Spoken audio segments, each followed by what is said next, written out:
Sunod-sunod na alaala ni Melody Swordheart ang lumitaw. Ang mga luha ay dumaloy sa kanyang pisngi. At si Senior Brother Austin pa, dahil masyado akong naging pabaya. Nang malapit na siyang tamaan, isang boses ang umalingaw-ngaw. Ha ha ha, tigilan mo na. Lumitaw si Austin Cloud mula sa likuran. Nagsalita, bitawan mo ang aking junior sister. Agad na lumingon si Evil Cloud Ancestor para tingnan siya. Umiiyak na tinawag ni Melody Swordheart si Senior Brother Austin. Lumingon ang matanda, tinitingnan ang paligid. Saan galing ang cultivator na ito ng Spirit Palace Realm? Pinatay na ni Elder Austin ang Blood Plot number 2. Bumantong hininga siya. Nagsalita, huwag ka nang tumingin. Ako lang mag-isa rito. Nag-aalalang sumigaw si Melody Swordheart.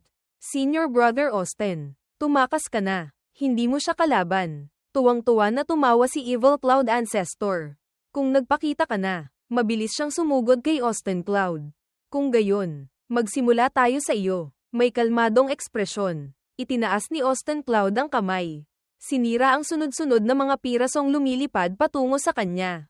Ang mga pulang mata ay nakatitig ng husto. HMPH. Ang kamay ni Evil Cloud Ancestor ay puno ng sariwang dugo. Numero 3. Ikaw. Lumapit si Amber para harangan si Melody Swordheart. Paano nangyari ito? Nanginginig siya sa galit. Ito ang blood clot na muli kong pinasigla mula sa aking sariling spirit blood. Ang lakas nito ay ilang beses na mas malakas kaysa sa ordinaryong blood clot. Kahit gaano kalakas ang secret treasure o divine ability, hindi ito masisira agad. Mabilis ding sumugod si Violet. Ginamit ang kadena para atali si Evil Cloud Ancestor. Tama na ang salita. Tanggapin mo ito. Numero 4. Ikaw rin. Malakas niyang itinulak ang tungkod sa kanyang kamay. Nakatali siya ng kadena. Pagkatapos ay kinaladkad. Pinaikot ni Amber ang sandata sa kanyang kamay. Isang malaking pagsabog ang naganap. Ang espasyo sa paligid ay malubhang nasira. Mamatay ka na. Pagkatapos mangyari iyon, isang butas na lamang ang natira sa lugar na iyon. Nalilitong lumingon si Melody Swordheart kay Austin Cloud. Nagtataka siyang tinawag. Senior Brother Austin. Nagtanong si Melody Swordheart, habang kalmado siyang tiningnan ni Austin Cloud. Ano ba talaga ang nangyari? Lumapit din si Amber. Nagtatanong, Fellow Daoist Austin, ano ba talaga ang ginawa mo? Itinaas ni Austin Cloud ang kamay. Ngumiti, gumamit lang ako ng kaunting pandaraya. Oras na para paalisin ang blood clot sa loob ng subconscious. Natuklasan ko na ang mga ugat ng buto ay pumulupot na sa inyong true spirit. Isang pulang bagay na may kakaibang hugis. Natakot akong masira ang true spirit, kaya tinanggal ko lamang ang buto na nasa labas. Isang hiwa ang pumutol sa mga ugat sa labas. Ngunit nangangahulugan ito na maaari kayong muling makontrol anumang oras.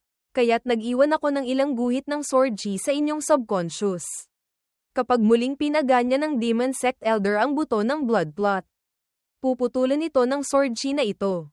Tahimik na nakinig si Amber at Violet. Sa kritikal na sandali, marahil ay mababago nito ang sitwasyon. Nagmamadaling yumuko si Amber. Nagsalita rin si Violet. Ganoon pala. Napaka-maingat pala mag-isip si fellow Daoist Austin.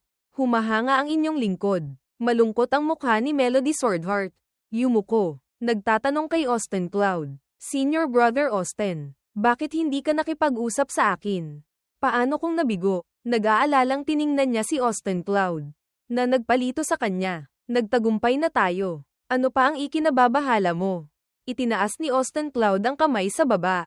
Humajek-jek. Junior sister, huwag kang malungkot dahil hindi mo nakuha ang ulo. Sa pagkakataong ito, ikaw ang pinakamahalagang tao sa pagkatalo sa Demon Sect Elder. Nagulat na nagtanong si Melody Swordheart. Talaga, nagsimula siyang magpaliwanag. Kung hindi ko itinago sa iyo, Junior sister, paano ko magagamit ang pinakatotoong pag-arte para lokohin ang Demon Sect Elder? Mabilis ding sumingit si Amber. Tama, kung hindi rin kami ganoon kadaling makakalapit sa matandang iyon. May naisip si Melody Swordheart. Pagkatapos ay nagsalita, tumayo rin si Austin Cloud sa tabi. Sumasang-ayon. Mukhang tama nga. Tiningnan niya si Austin Cloud nang may paghanga. Senior Brother Austin, kahit mababa ang iyong cultivation, hindi ko inaasahan na isa ka palang taong magaling sa estratehiya. Isang matalinong taong nakakakita sa lahat ng bagay. Ngumisi si Austin Cloud na nakatayo sa tabi. Tahimik siyang ngumiti, may iniisip. Natapos ko na ang trabaho bago pumasok. Hindi ba't maaari akong magbakasyon ng mas maaga? Biglang may ingay na nagpagulat kay Austin Cloud. Sa ibaba, patuloy na tumatayo si Evil Cloud Ancestor. Pinapagana ang formation. Ano? Bakit muling pinaganya ang Great Array Condensing Heaven Blood Refinement? Nagtataka silang apat. Hindi kaya hindi papatay ang isang iyon. Tumingin siya sa ibaba, nanginginig. Peste. Alam ko na. Ang mga bagay na tulad ng maagang bakasyon. Hindi talaga para sa akin. Itinukod niya ang kamay sa lupa. Dahan-daang tumatayo. Ang blood clot na nakahandusay doon ay gumalaw din. Iyon ang blood clot number 1 at ang corpse blood number 2. Tumayo si Evil Cloud Ancestor. Umunat. Isang liwanag ang lumabas mula sa gitna ng kanyang tiyan. Tumingin si Austin Cloud sa ibaba. Pagkatapos ay nagtanong, ano ang pinipino niya? Mula sa katawan ni Evil Cloud Ancestor. Isang sandata ang dahan-daang lumalabas. Mabilis na umatake si Melody Swordheart. Huwag kang mayabang. Azure Cloud Sword Art. Dumilim ang mukha ni Evil Cloud Ancestor. Naglabas siya ng isang sandata mula sa kanyang tiyan. Mula sa itaas, sumugod siya kay Evil Cloud Ancestor. Break yung sword stance. Walang tigil siyang huminga. Pagkatapos ay nagsalita. Phew, huli na. Itinaas ni Evil Cloud Ancestor ang sibat sa kanyang kamay. Sinalagang atake ni Melody Swordheart. Ngumiti siya ng tuso. Kumpleto na ang Great Array Condensing Heaven Blood Refinement. Ipinikit niya ang isang mata. Tinitingnan ang nanginginig na espada sa kanyang kamay. Hindi maganda. Iyon ang huli kong sword strike. Lumingon si Melody Swordheart. Mga kasama, naubos na ang ating spiritual energy. Umatras muna tayo. Pagkatapos niyang magsalita, mabilis siyang tumakbo. Ngunit si Austin Cloud ay nakatayo pa rin doon. Mahinahon siyang nagsalita. Mauna na kayo. Malapit na ang oras ko. Lumingon ang grupo kay Austin Cloud. Ha, Senior Brother Austin. Ano pa ang hinihintay mo?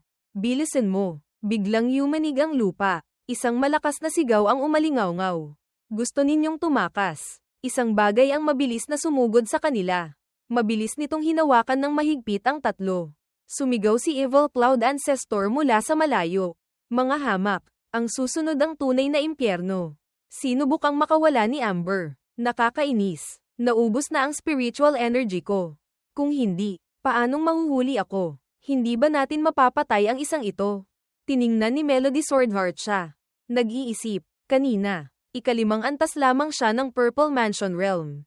Bakit ngayon? Hindi siya makapaniwala sa kanyang nakikita. Nagngangalit ang ngipin. Ikawalong antas. Nagtanong si Amber at Violet.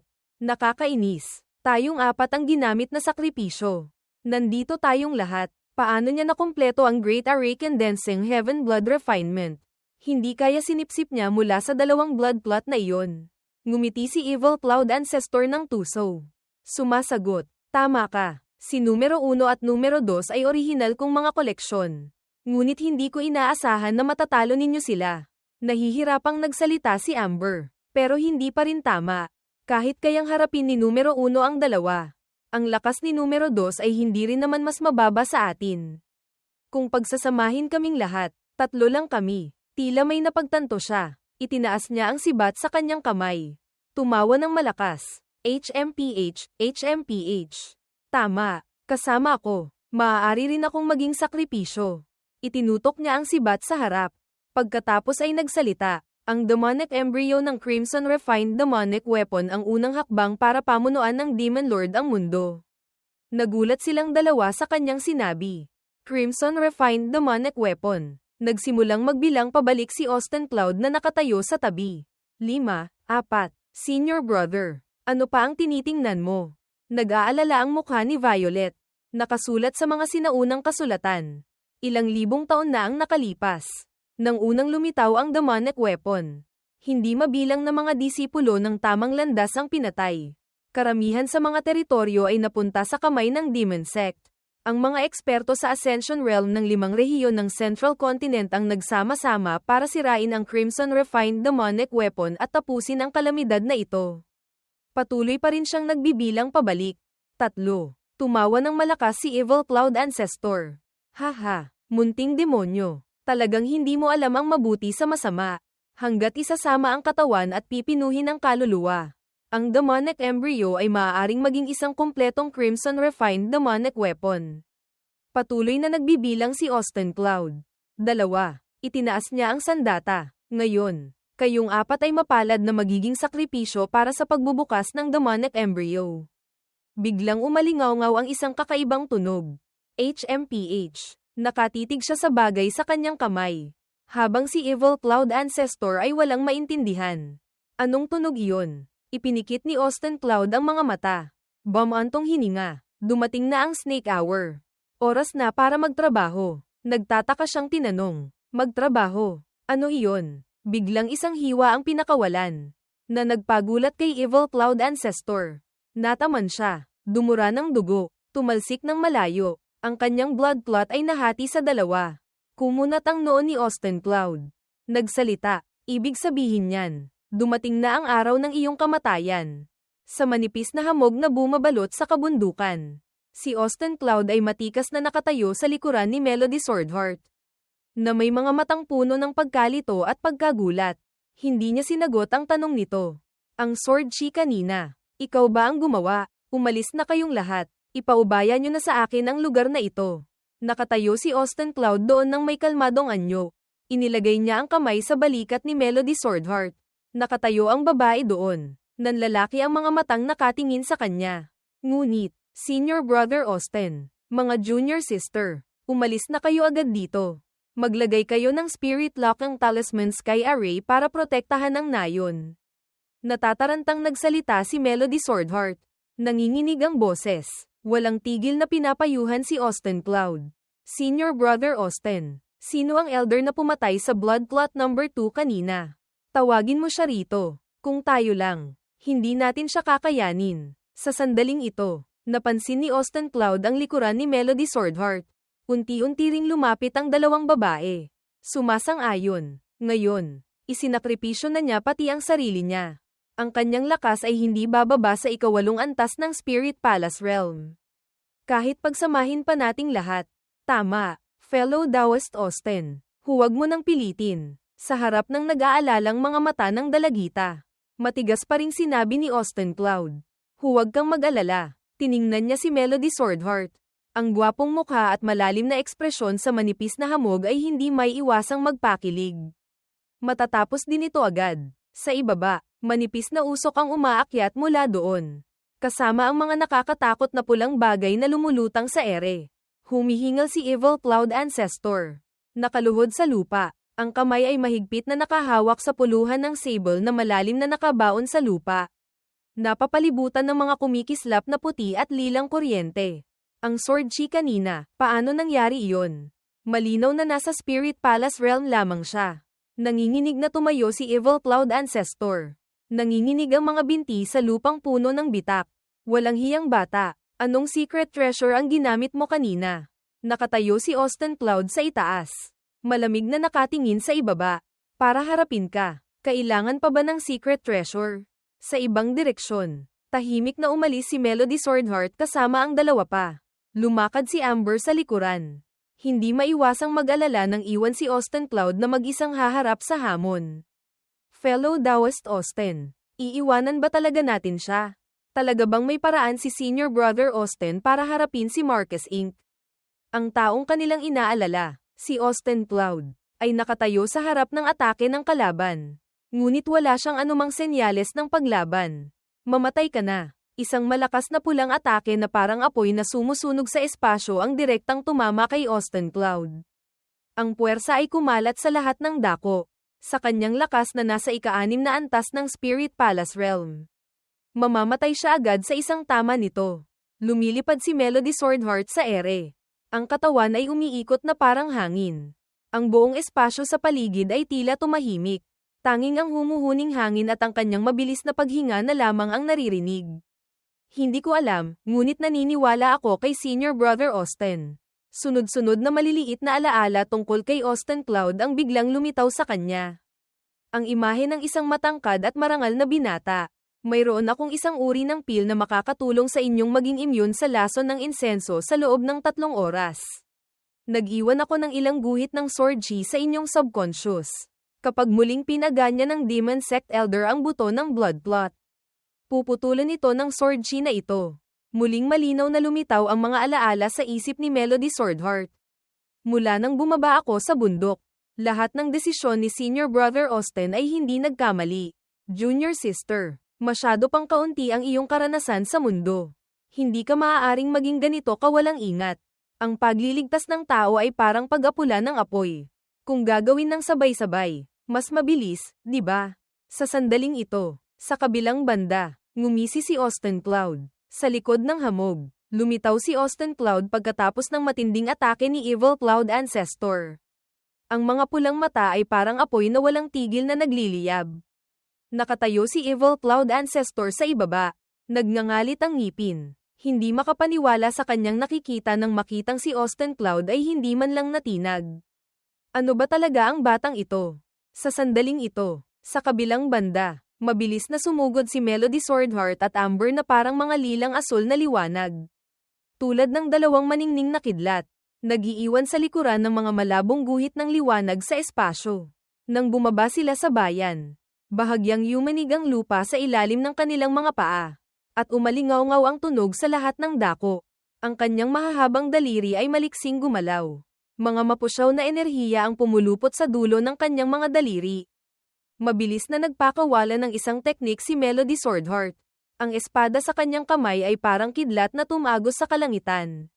Malakas at maningning ang liwanag na lumabas. Sa isang iglap lamang, ang treasure na Asher Bow ay lumipad paitaas na parang itinutulak ng isang hindi nakikitang puwersa. Dumaan sa espasyo, kumawala sa kanyang kamay, sumugod paitaas. Pagkatapos ay huminto sa gitna ng malawak na espasyo. Isang maningning na harang ang bomb alot sa bayan. Bumubuo ng isang matibay na formation. Dahan-daang lumipad paitaas ang treasure. Isang malabong liwanag ang bomb alot dito. Unti-unting kumakalat sa buong bayan.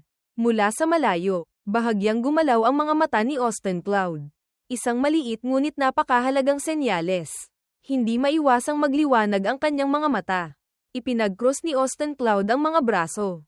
Ang mukha ay napaka-komportable. Sa pagkakataong ito, maaari na akong lumaban ng malaya. Samantala, mahigpit na hinawakan ni Evil Cloud Ancestor ang kanyang sandata. Siya, na may puting buhok, ay baliw na sumugod kay Austin Cloud. Haha, hindi mo siguro inaakala na iyon na ang buong lakas ko kanina. Ano? Nakatayo pa rin doon si Austin Cloud. Hindi man lang nagmamadaling kumilos. Ang anyo ay kalmado. Nakatayo pa rin siya ng matatag. Ngunit wala siyang anumang balak na umatake. Ang hangin sa paligid ay tila tahimik. Hindi sa gusto kong sabihin. Pero anumang teknik ang mayroon ka. Ilabas mo na lahat. Kung hindi, mamaya, mawawalan ka na ng pagkakataon. Dahil sa pang-aasar, nagdilim ang mukha ni Evil Cloud Ancestor sa galit. Mga itim na enerhiya ang pumulupot sa kanyang katawan. Bumubuo ng malalaking aipo-aipo. Ang kanyang teknik, sa harap mismo ni Austin Cloud, ay naglabas ng napakalakas na puwersa. Mga patong-patong na enerhiya ang bomb alot sa espasyo. Blood Demon Slash. Nagdulot ito ng pagkasira sa hangin sa paligid. Nabitak ang lupa at mga bato. At lahat ay nasira sa ilalim ng lakas na iyon. Tumawa si Evil Cloud Ancestor. Kumunat ang kanyang dalawang kilay. Ang ngiti ay naging mabangis at malupit. Ngunit nang unti-unting mawala ang hamog, isang imahe ang nagpagulat sa kanya. Ikaw, si Austin Cloud ay nakatayo pa ring matatag sa gitna ng mapanirang unos. Na parang walang anumang makakatinag sa kanyang lakas. Hindi ba? Itinaas ni Austin Cloud ang dalawang kilay. Ganoon lang ba? Lalong nagpabaliw ito kay Evil Cloud Ancestor. Sukdulan ng galit. Walang tigil siyang iwinasiwas ang kamay. Nagpapakawala ng matitinding atake. Naghahanap ka ng kamatayan. Naging mabangis ang kanyang mukha ngayon. Ang mga pulang mata ay parang apoy na puno ng galit at puot. Patuloy na ginamit ni Evil Cloud Ancestor ang lakas. Ang eksena ngayon ay puno ng katatakutan. Nakatayo pa rin doon si Austin Cloud. Matatag na parang bato sa gitna ng bagyo. Lalong nagalit si Evil Cloud Ancestor. Tumawa. Demonic Light Heaven Annihilation. Mula sa malayo, kung saan pinoprotektahan ng treasure ang bayan. Ngunit sa kabilang banda, ang paninira ni Evil Cloud Ancestor ay lumikha ng isang magulo at nakakatakot na larawan. Ang tatlong nasa loob ng proteksyon ay hindi maiwasang huminga ng malamig. Diyos ko, ito ba ang lakas ng demonic weapon? At si Melody Swordheart, hindi maitago ng kanyang maliit na mukha ang pag-aalala. Nagdikit siya ng mga palad. Senior Brother Austin, kasabay nito, sa labas, humihingal si Evil Cloud Ancestor. Kumunat ang kanyang mukha, lalong nagalit siya. Napapalibutan pa rin ng malakas na pulang enerhiya. Ngunit ang lakas na iyon ay hindi na tulad ng dati. Ang pulang apoy sa kanyang mga mata ay tila nagsisimulang kumupas. Sinasabi ko sa iyo, phew, nakatayo si Evil Cloud Ancestor sa gitna ng mga nagniningas na pulang dragon. Muling inasar ni Austin Cloud. Ang cultivation skill. Hindi porke maganda ay ayos na. Ano? Gaano man kaganda ang skill? Kung hindi tatama, ano ang silbi nito? Sa sandaling ito, gumalaw si Austin Cloud. Isang mabilis at tiyak na galaw. Mga berdeng enerhiya ang sumugod paitaas. Banayad ngunit malakas, na parang matatalas na liwanag na dumadaan sa ere. Direktang tumama ang mga ito sa mga puwersang nilikha ni Evil Cloud Ancestor. Nagulat si Evil Cloud Ancestor. Hindi nakakilos. Ang asul na enerhiya ay ganap na pumihil sa kanyang nagniningas na pulang enerhiya. Haha, nanaginip ba ako? Tila gumuho ang lupa sa ilalim ng kanyang mga paa. Pinagpawisan ng malamig si Evil Cloud Ancestor. Tumawa siya. Paano nangyari ito? Siguradong ilusyon lang ito. Nakatingin si Austin Cloud mula sa itaas. Mahina hong nagsalita. Iniisip mo ba kung bakit ang isang maliit na cultivator na nasa ika-6 na antas ng Spirit Palace Realm na tulad ko ay kayang kontrolin ka ng ganoon kadali? Napakasimple. Dahil naging matalas ang kanyang mga mata. Isinelyo ko ang aking sariling realm. Tila huminto ang espasyo. Tahimik at tensyonado. Hindi na nag-alinlangan si Austin Cloud. Itinaas niya ang mga kamay. Matitinding enerhiya ang lumabas mula sa kanyang katawan. Cross Demon Slash. Mula noon hanggang ngayon, hindi ako nang ahas na maglinang sa harap ng ibang tao. Natatakot na sa kaunting pagkakamali ay magdudulot ng kalamidad. Mahigpit niyang ikinuyom ang kamao. Multiple Demon Annihilation Cannon. At saka, bilang disipulo ng sekta, ang masyadong pagpapakitang gilas ay hindi rin naman magandang bagay. Malinaw ngunit napakaliwanag din ng kanyang mga mata. Sabi nga nila, habang lumalakas ang kakayahan, dumarami rin ang problema. Napapalibutan si Austin Cloud ng isang malakas na asul na enerhiya. Kasama ang mga pumupulupot na enerhiya. Patuloy na umaatake, na nagpatakbo kay Evil Cloud Ancestor sa isang iglap. Para mamuhay ng comfortable, kailangan kong itago ang aking tunay na lakas. Peste. Tumakbo si Evil Cloud Ancestor habang nagpapakawala ng mga teknik para salagin ang mga atake.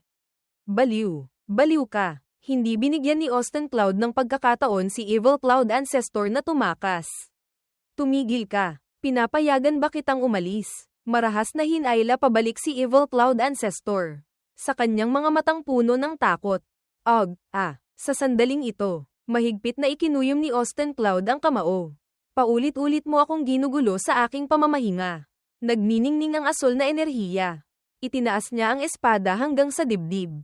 Sinaktan mo ang aking mga kasama. Pinilit mo akong kumilos ng mas maaga. Sa likuran, nakatayo pa rin si Austin Cloud sa dating pwesto. Ang anyo ay kalmado. Tumakas na si Evil Cloud Ancestor bilang isang pulang guhit na palm unit sa espasyo. Ikaw, huwag kang lumapit dito. Bahagyang kumunat ang dalawang kilay ni Austin Cloud. Hindi mapapatawad ang kasalanan. Agad siyang umatake. Direktang tumama kay Evil Cloud Ancestor. Asher Cloud Mysterious Sword. Sa mga matang puno ng takot, sumigaw si Evil Cloud Ancestor. Hindi. Pagkatapos noon, tumigil ang tunog. Ang kanyang anino ay hindi na makalaban. Bumagsak. Lumitaw ang sikat ng araw. Senyales na tapos na ang labanan. Nakatayo si Austin Cloud sa itaas. Nakatingin sa tanawin na mas malinaw na ngayon. Malamig ang kanyang mga asul na mata. Bahagyang gumalaw ang mahahabang pilik mata. Tiningnan niya ang sandata ni Evil Cloud Ancestor na nakasaksak doon. Sa gitna ng matataas na bundok at malalim na karagatan. Walang tigil na humahampas ang malalakas na alon sa matutulis na bato. Lumilipad si Austin Cloud sa gitna ng hindi mabilang na malalaki at maliliit na hangin. Sa ibaba niya ay ang boses na puno ng pag-aalala. Fellow Taoist Melody. Itong si Senior Brother Austin mo ba talaga ay nasa Spirit Palace realm lamang? Si Melody Swordheart kasama si Violet at Amber ay labis na natataranta sa eksena sa harap nila. Si Amber naman ay walang tigil na pinagpapawisan. Sukdulan ng tensyon sa kanyang mukha. Ang lakas ng sword strike na ito ay may kukumpara sa isang cultivator na nasa Ascension Realm. Talaga bang hindi siya elder ng Asher Cloud Sword Sect ninyo? Talagang mahirap paniwalaan. Sa sandaling ito, si Melody Swordheart ay naluluha na rin sa takot. May kaunting sariwang dugo sa gilid ng kanyang bibig. Naisip niya, kaya pala, ang realm ni Senior Brother Austin ay matagal nang nalampasan ang lahat ng disipulo ng Asher Cloud Sword Sect. Habang lalo niyang iniisip, lalong nalulungkot si Melody Swordheart. Hindi may tago, ang kanyang dalawang pisngi ay hindi sinasadyang namula. Kung ikukumpara sa kanya, ano ba ang titulo kong core disciple? Biglang isang hindi inaasahang puwersa ang sumalakay, na nagpagulat kay Melody Swordheart. Agad na umiwas ang tatlo sa mga malalakas na spiritual energy na humahabol para umatake. Hindi maganda, masyadong malakas ang spiritual energy sa labanan. Malapit nang masira ang Spirit Lock ng Talisman Sky Array. Humarap si Melody Swordheart kay Amber at Violet. Maliit ang kanyang anyo, kahit nanginginig ang buong katawan. Matigas pa rin niyang inilagay ang kamay sa dibdib. Malinaw na sinasabi, Fellow Taoist Amber, Fellow Taoist Violet, ilikas ninyo agad ang mga taga-nayon. Ako ang mananatili rito para lumaban. Hindi pa natatapos magsalita, pinalibutan na siya ng spiritual energy. Mahigpit na itinali, na nagpadama sa kanya ng matinding sakit. Dugo ang unti-unting damaloy mula sa gilid ng kanyang bibig. Kinagat niya ang ngipin. Tiniis. Patuloy na inaayos ang bitak sa ligtas na hangganan. Kahit papaano, may iligtas ko ang buhay ng mga taga-nayon. Isang kamay ang hindi inaasahang marahang inilahad. Tinutulungan si Melody Swordheart na dahan-daang ayusin ito. Natigilan siya. HMPH. Paglingon niya, napansin ni Melody Swordheart na si Austin Cloud ay malapit na. Dinagdagan niya pa ng lakas.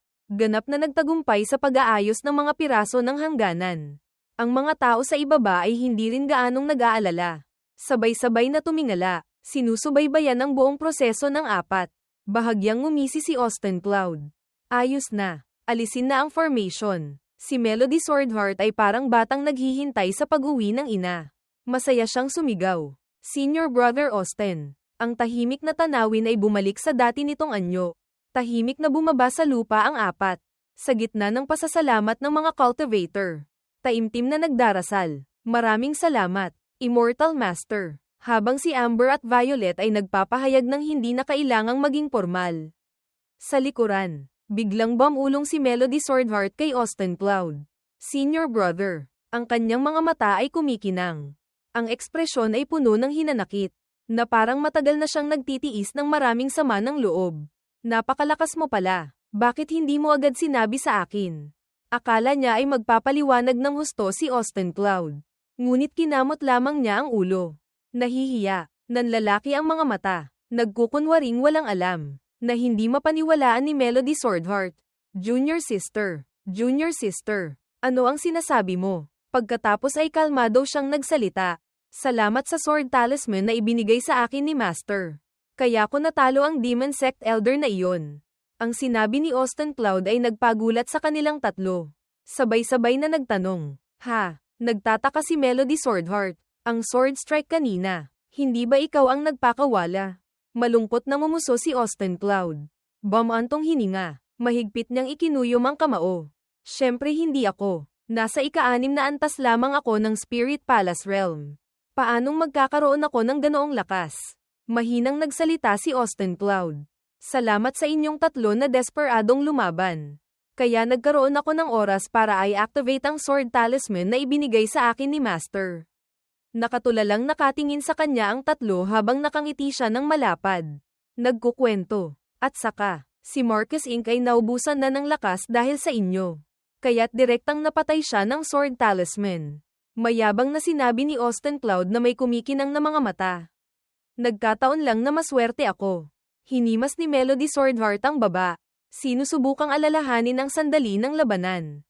Maingat niyang sinuri ang bawat maliit na detalye. Bigla siyang may napansing hindi tama. Ngunit naiwasan mo rin ang lahat ng atake ng Demon Sect Elder. Ipinag-cross ni Melody Swordheart ang mga braso. Nagdududang sinulyapan si Austin Cloud, na nagpangiti lamang sa kanya. Kinamot niya ang ulo, nahihiyang umamin. Ito, sa totoo lang.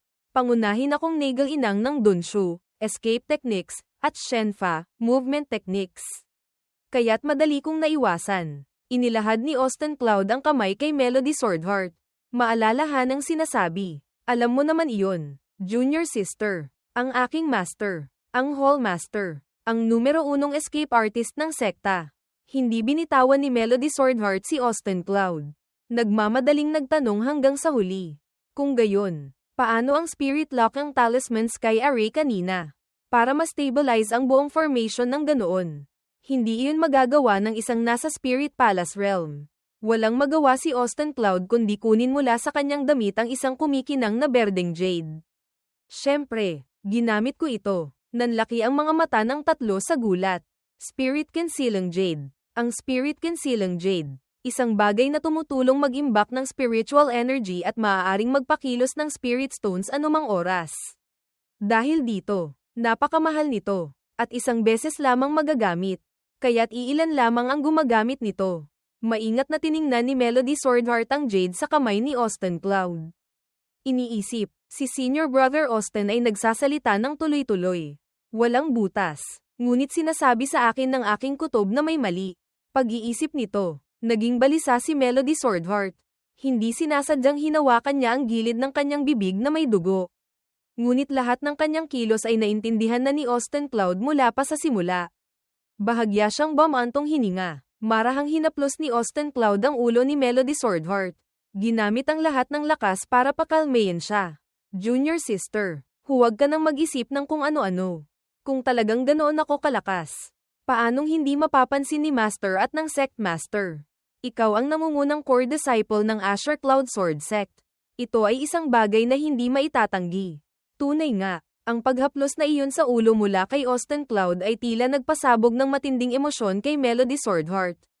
Namula ang kanyang mukha, nahihilo, tuliro, Senior Brother Austin. Tinakpan niya ang mukha sa hiya. Sumisigaw ng malakas. Ganyan ka na naman. Biglang sumingit si Amber sa dalawa. Nag-aalangang nagtanong. Oo nga pala, fellow Taoist Austin. Ang Crimson Refined Demonic Weapon na iyon. Ang imahe ng sibat na naglalaman ng masamang demonyong enerhiya. Nagniningas na pula, ay lumitaw. Napapalibutan ng spiritual energy na mahigpit na ikinakapit ito sa lupa. Dahan-daang sumagot si Austin Cloud. Sa loob ng demonic weapon na iyon, ang demonyong enerhiya ay gumagalaw. Pansamantala, hindi ito mahahawakan. Ngunit naglagay na ako ng isang formation para supulan ito. Siguro hindi na rin maaga ngayon. Mabilis na nakarating ang 4 sa lokasyon ng sinupil na sandata. Mayabang na nakatayo si Austin Cloud sa kalangitan. Nakatingin sa ibaba, ipinag-cross niya ang mga braso sa likuran. Mahinang nagsasalita, napakayabang talaga ng Demon Sect. Hindi ko inaasahan na nagsimula na silang magpino ng Great Crimson Spirit Demonic Weapon.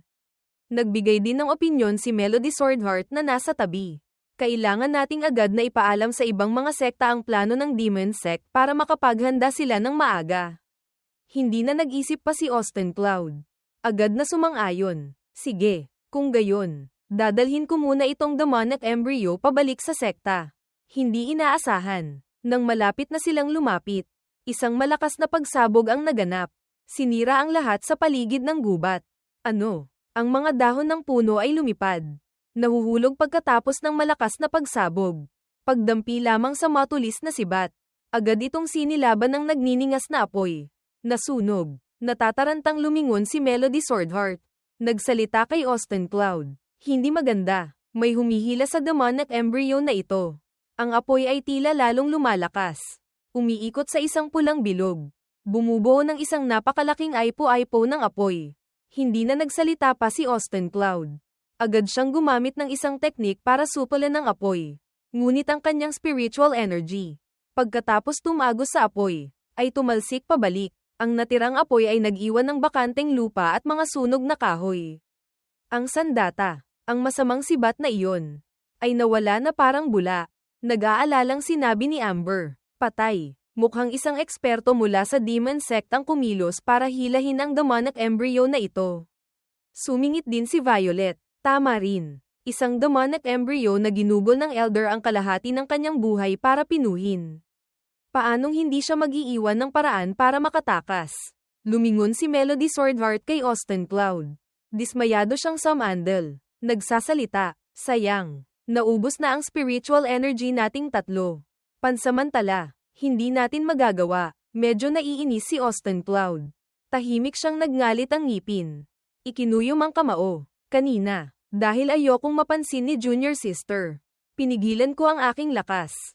Kaya't hindi ko nahuli ang demonic embryo na iyon. Seryoso siyang ipinag-cross ang mga braso. Nag-iisip. Ngunit ang isang tama na iyon. Kasama ang aking silang formation. Siguro naman ay mapipigilan nito ang paghila sa demonic embryo, di ba? Lumipat ang eksena sa yungib ng mga demonyo, kung saan nakaluhod si Evil Cloud Ancestor sa gitna ng mga nakasinding kandila. Ang demonyong enerhiya, kalahating pula, kalahating itim, ay tila hinihila ng isang magnet. Isa-isang pumapasok sa bibig ni Evil Cloud Ancestor. Nasiyahan siyang huminga ng malalim. Ang mga mata ay hindi gising. Nakatingin sa langit, naaalala ang imahe ng pakikipagharap kay Austin Cloud. Sa susunod na magkita tayo. Disipulo ng Asher Cloud Sword Sect na may apelyidong Hua, Austin. Pag-iisip nito, baliw na nagalit si Evil Cloud Ancestor. Sumisigaw. Siguradong dudurugin kita ng pira-piraso. Biglang lumitaw sa likuran niya ang isa pang anino. Na hindi niya namalayan. HMPH. Nang makita ang marangal na anino ng demonyo kasama ang nagniningas na pulang demonyong enerhiya. Si Evil Cloud Ancestor ay parang nakaprogram. Lumuhad. Yumuko. Nagbibigay-pugay. Nagbibigay-pugay sa inyong kamahalan. Humarap siya sa Demon King. Takot na takot. Hindi nang ahas na magsalita. Mukhang natapos mo nang pinuhin ang katawan. Biglang nagsalita ang Demon King. Kung hindi dahil sa tulong ng inyong kamahalan sa paggawa ng aking katawan. Hindi ko rin ito mapipino muli mula sa simula. Marcus Inc. ay patay na. Si Evil Cloud Ancestor ay parang tinamaan ng kidlat. Hindi makapaniwala. Nagtanong ulit. Ano? Nagpatuloy ang Demon King. Bago siya mamatay, nakumpleto na niya ang Great Array Condensing Heaven Blood Refinement. Lumikha ng demonic embryo. At nang ipatawag ko ang demonic embryo, nahadlangan ito ng isang panlabas na puwersa na nagdulot ng pagkahulog ng demonic embryo. Si Evil Cloud Ancestor ay magalang pa ring yumuko sa harap ng Demon King. Naisip niya, sa mundong ito, ang inyong kamahalan ang pinakamalakas na nilalang. Sino ba ang makakaagaw ng demonic embryo mula sa inyong kamay? Iwinasiwas ng Demon King ang kamay. Tatlong magkakaibang treasure ang lumitaw sa kamay ni Evil Cloud Ancestor. Ngayong nahulog na ang demonic embryo sa Asher Cloud Continent. Mabilis mo itong dalhin pabalik dito para sa akin. Itong tatlong Fapbaw, magic treasures, na ito. Ibinibigay ko sa iyo. Tutulungan ka nila. Bago umalis, hindi nakalimutan ng Demon King na magbabala. Noong nakaraan, nawala mo ang Blood Essence Pearl. Kung sa pagkakataong ito ay mabibigo ka pa rin. Alam mo na siguro ang kahihinatnan, di ba? Matigas na sumagot si Evil Cloud Ancestor. Opo, inyong kamahalan. Tatapusin ko ang misyon. Ibabalik ko ang demonic embryo. Pagkatapos ng misyon, hindi na nagtagal si Amber at Violet.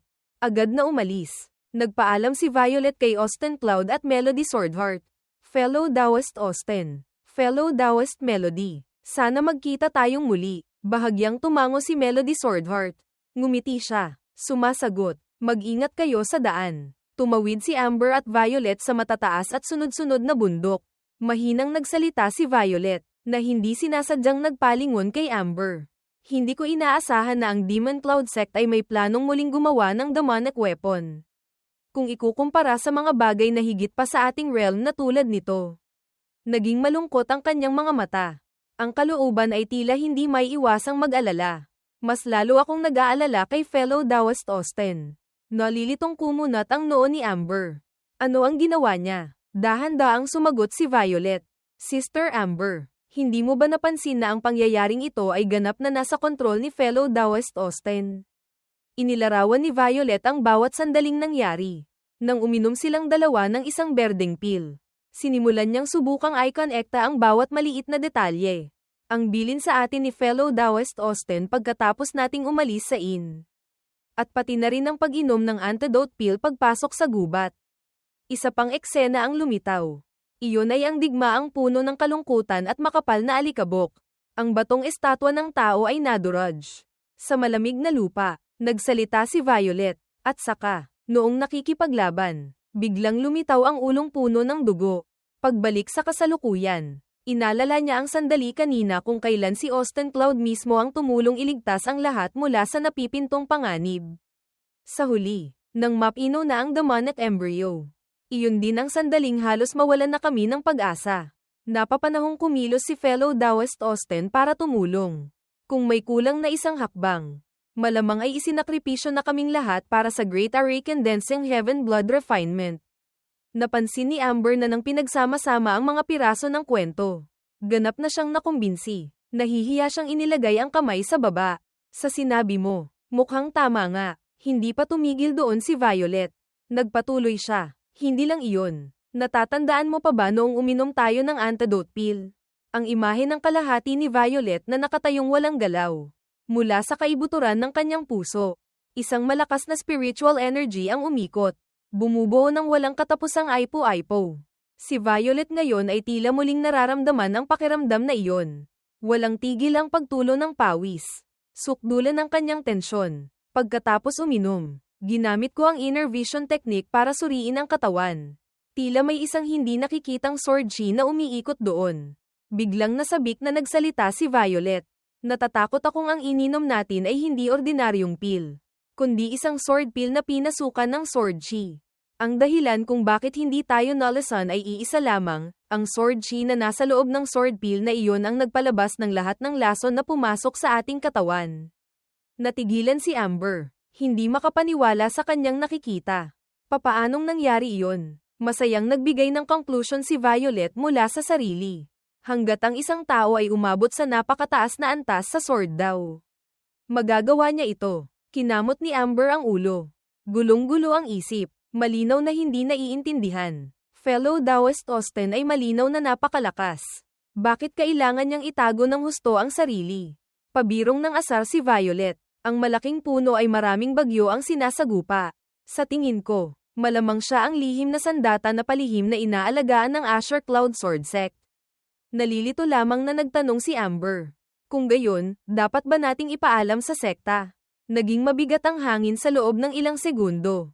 Tahimik silang dalawang nagkatinginan. Pagkatapos, biglang nagsalita si Violet. Kung ayaw ni fellow Daoist Austin na isapubliko ang kanyang lakas, huwag na rin nating palakihin pa. Tutal, siya rin naman ang nagligtas sa ating buhay. Kaya't kailangan nating igalang ang kanyang desisyon. Medyo nasasabik ang kalooban ni Violet. Masigasig siyang nagsalita, ngunit ang pagkakaroon ng Asher Cloud Sword Sect ng isang henyong walang kapantay na tulad nito ay talagang nakakapagpa-excite para sa Heavenly Prodigy Grand Meeting sa susunod na buwan. Mula sa kung saan, isang kalapati ang lumipad, nag-iiwan ng mga balahibong lumulutang. Nahuhulog sa lugar ni Melody Swordheart na may hawak na isang communication device na hugis itlog na jade. Kung saan nakaukit ang isang Chinese character. Magalang siyang sumagot sa taong nasa loob. Opo, kami ni Senior Brother ay babalik na agad sa sekta. Lumingon si Melody Swordheart. Tinawag si Austin Cloud. Senior Brother. Sinabi ng Sect Master na bumalik na raw tayo agad sa sekta. Bahagyang tumango si Austin Cloud. Narinig ko. Kakaiba siyang ngumisi. Na parang hindi. Sa kanyang sinabi ay may pahiwatig ng papuri. Matalino silang magkapatid. Walang muwang na nagtanong si Melody Swordheart. Anong matalinong tao? Nagpakita ng inosenteng anyo si Austin Cloud. Sinadyang umiwas sa usapan. Wala. Tara na. Sabay silang lumipad. Tumawid sa matitigas na bato. Sa likuran, tahimik na binawi ni Austin Cloud ang mga spiritual energy. Ginawa itong maliliit na piraso ng kristal. Naisip niya, kung ganoon, dapat mawala na rin ang sword chi. Kung mapapansin ito ng sect master ng kalaban, malaking problema. Biglang nagsalita si Melody Swordheart. Senior Brother Austin. Kalmadong iniyuko ni Austin Cloud ang ulo. HMPH. Tiningnan ni Melody Swordheart ng diretso ang kanyang mga mata. Seryosong nagtatanong. Sabihin mo sa akin ang totoo. Talaga bang hindi mo itinatago ang iyong lakas? Kalmadong ngumiti si Austin Cloud. Nagbibiro ako sa iyo, junior sister. Bakit kita lolokohin? Isa lang akong hamak na sisiw na nasa ika-6 na antas ng Spirit Palace Realm. Hindi ako may kukumpara sa isang henyong tulad mo. Hindi sumagot si Melody Swordheart. Pagkalipas ng ilang segundo, bigla siyang umatake ng diretso kay Austin Cloud. Isang malakas na espada ang hamarang sa pagitan nilang dalawa. Matigas na hinawakan ni Melody Swordheart ang puluhan ng espada. Nagbabantang nakatingin kay Austin Cloud, na nagpagulat sa kanya. Junior sister. Ang katatagan ay lalong lumalim sa mga mata ni Melody Swordheart. Tinarget niya. Pagkatapos ay agad na ginamit ang isang sword technique na palm unit sa damit ni Austin Cloud. Masyadong mabilis kaya't hindi siya nakakilos. Mula sa panlabas na layer ng punit na damit, unti-unting lumitaw ang isang misteryosong kulay rosas na kwaderno. Biglang namutla ang mukha ni Austin Cloud. Tiningnan niya itong nahuhulog. Akmang sasapuhin na niya. Ngunit mas mabilis si Melody Swordheart. Pinutol ang kanyang kilos. Mabilis niyang hinawakan ang kwaderno. Mayabang na hinawakan ni Melody Swordheart ito. Akala niya ay natagpuan na niya ang sikreto sa paglinang ng lakas ni Austin Cloud. Ngunit nang buksan niya ito, ang bumungad sa kanya ay ang imahe ng isang magandang babae na kumikindat. Nakasuot ng napaka-revealing na damit. Mula ulo hanggang paa, siya ay kulay berde, napapalibutan ng mga kaakit-akit na pulang rosas, at ilang matatamis na puso. Sa papel ay nakasulat pa, ang aking hindi masasabing landas ng immortal na paglinang kasama si junior sister. Nataranta si Melody Swordheart. Uminit ang buong katawan sa hiya. Ang mga mata ay umiikot na parang trumpo. Hindi alam kung ano ang gagawin. Nagmamadaling inagaw ni Austin Cloud ang kwaderno. Nagmamadaling nagpaliwanag sa kanya. Junior sister, pakinggan mo ang paliwanag ko. Isa itong napakasikat na mortal na libro. Tinatawag itong nobela. Ang imahe ni Austin Cloud sa puso ni Melody Swordheart ay biglang gumuho. Naduraj. Medyo dismayado siya. Naluluha ang mga mata. Natatakot. Senior brother, hindi ko inaasahan na ikaw pala. Mabilis na binuklat ni Austin Cloud ang ilang pahina ng libro. Sinusubukang patunayan kay Melody Swordheart. Nahihiya siyang nagsalita. Ang larawan sa labas ay para lamang makaakit ng tao. Sa totoo lang, tungkol ito sa mga matuwid at marangal na pakikipagsapalaran. Ngunit hindi inaasahan. Huminto si Austin Cloud sa mismong pahina kung saan may larawan ng isang magandang babae. Sa pagkakataong ito, mas matapang pa ang kanyang suot. Nakaupo ng paseksi sa upuan. Ginagamit ang mapang-akit na tingin para akitin siya. Nagulat siyang sumigaw. Hindi tulad ng iniisip mo. Nataranta si Melody Swordheart. Akmang tatakbo na. Ang mukha ay namumula na. Nauutal niyang sinabi, Senior brother. Walang magawa si Austin Cloud kundi habulin siya at pigilan. Buong pusong nagpapaliwanag. Hindi pagkakaunawaan lang. Junior sister. Ito ay tinatawag na ilustrasyon. Para rin makaakit ng mambabasa. Tensyonado siyang nagpatuloy. Ang librong ito ay tungkol sa isang pangunahing karakter sa sekta na maraming pinagdaanan kasama ang kanyang junior sister. Isa itong matuwid at marangal na kwento ng pakikipagsapalaran. Na lubos na hinahanap ng mga mortal at cultivator. Bawat 3 buwan ay may bagong labas. May kumpiyansang ngumiti si Austin Cloud. Ang mga mata ay kumikinang at kaakit-akit. Lalo na ang mga limitadong edisyon na may ganitong ilustrasyon. Kailangan pang pumila magdamag para makabili. Napakabihira nito. Napagtanto ni Melody Swordheart na nagkamali siya ng pagkakaintindi. Kaya't nagmamadali siyang nagsabi, ganoon pala, paumanhin. Senior brother, ang damit mo, babayaran ko. Nahihiya siyang nag-isip. Ang espada kanina, si Senior Brother Austin ay hindi man lang umiwas, punit-punit na ang damit niya. Hindi kaya, talagang hindi niya itinatago ang kanyang lakas. Dahan-daang pinaalalahanan ni Melody Swordheart si Austin Cloud. Senior brother, sa tingin ko, mas mabuti pa ring bawasan mo ang pagbabasa ng mga ganitong klase ng libro. Ang bagay na tinatawag na nobela na ito ay ipinagbabawal sa Azure Cloud Sword Sect. Nag-aalala siyang nagsalita, ayon sa sabi ng Sect Master. Ito ay tinatawag na pagpapasarap sa buhay. Hindi masama ang iyong talento. Kaya dapat kang magsikap sa paglilinang. Hindi inaasahan ni Austin Cloud na susunod siya ng walang reklamo. Tama. Tama, makatwiran ang turo ni Junior Sister. Lumingon si Melody Swordheart. Sige, Senior Brother. Ipagpatuloy na natin ang paglalakbay. Pilit na sumagot si Austin Cloud. Sige, susunod na ako. Nakahinga siya ng maluwag. Iniisip, sa pamamagitan ng pagtatanong kanina. Siguro hindi na maghay-hinala sa akin si Junior Sister, di ba? Ngunit bago pa siya makakilos, biglang isang malakas na spiritual energy ang sumalakay mula sa malayo. Direktang patungo sa kwadernong hawak niya. Hindi na nag-isip pa si Austin Cloud. Agad siyang gumamit ng teknik para protektahan at harangin ang spiritual energy na iyon. Ginamit niya ang lakas para italsik ito palayo. Isang malakas na pagsabog ang naganap sa kalangitan. Nasaksihan nilang dalawa. Nanginginig ang mga kamay ni Austin Cloud. Natigilan sa harap ng malaking bato na nabasag niya sa isang iglap. Alam niyang nahulog na siya sa patibong ni Melody Swordheart. Natatakot siyang nagsabi, Junior Sister, maaari bang magkunwari kang hindi nakita? Kalmadong sinuri ni Melody Swordheart ang sitwasyon. Senior Brother, ang sword strike kong ito. Kahit ang nasa ikapitong antas ng Purple Mansion. Realm ay hindi mangangahas na gamitin ang kamay para salagin ito. Lalo na ang isang palad na magpapatalsik sa iyo.